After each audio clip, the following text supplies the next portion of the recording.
Shivani calling studio नगोछा 0 माइल। साल में नया मन पटाल लेबोगे,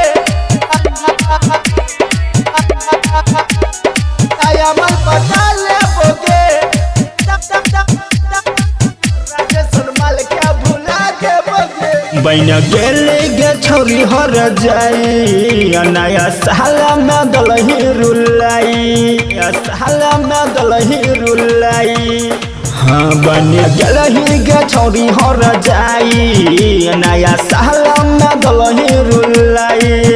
अब न करब फिकर लग गेल हमरा डर, अब न करब फिकर लग गेल हमरा डर। सब दिहला भुला देबोगे नया साल में नया माल पटा लेबोगे, फाटल करे जैसे निकाल देबोगे।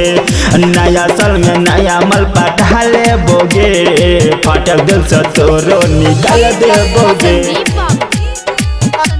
शिवानी कॉलिंग स्टूडियो नगोछा 0 माइल।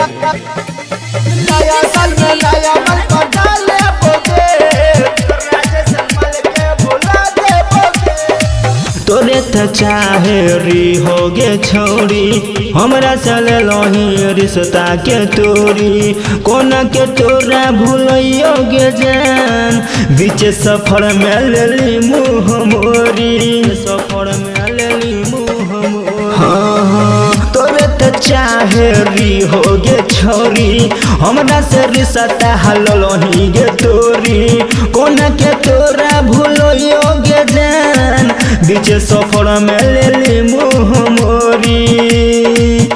दिल्ली एतना सितम कौन भूलियोगे गम, दिल्ली एतना सितम कौन भूलियोगे गम। तोरा दिन हम जी लेबोगे नया साल में नया माल पटा लेबोगे, फाटल करे जैसे निकाल देबोगे।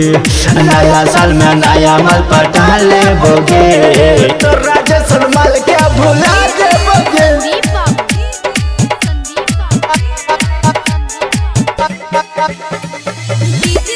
नया साल में नया मन पटा लेबोगे। हाँ पहले तो कहेरी है गे यार, ऐसा न दिलही दिल में दरार। जेकर दुखवा सहन पोइबो, सिगरेट के धुआं से दिलवा जलैबो, सिगरेट के धुआं से दिलवा जलैबो। पहले तो कहे रही गे यार, ऐसा न दिल में दिलही दरार।